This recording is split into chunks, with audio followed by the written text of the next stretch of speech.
My name is Morgan. My name is Lyric, and I'm in the Mental and Social Health program. I've always been super passionate about helping people overcome their struggles, and I would like to say that I have a big heart. So I've always been interested in mental health and overall just helping people. My mom being a nurse practitioner and then my dad being a pharmacist, I knew I wanted to go into healthcare and just help people overall. Looking at EVIT, I saw the Mental and Social Health program, so I thought it'd be perfect for me.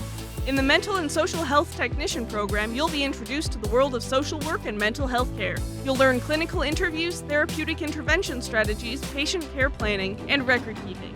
This one-year program will prepare you for a rewarding career helping others. This program has definitely fueled my passion, and I'm so glad that I chose this program. EVIT's really preparing me for my future because I'm a junior in high school and I'm able to get all this education very early on to just learn how to help others at such a young age. Your future, your way. Your future, your way at EVIT. Learn more and enroll today at evit.edu.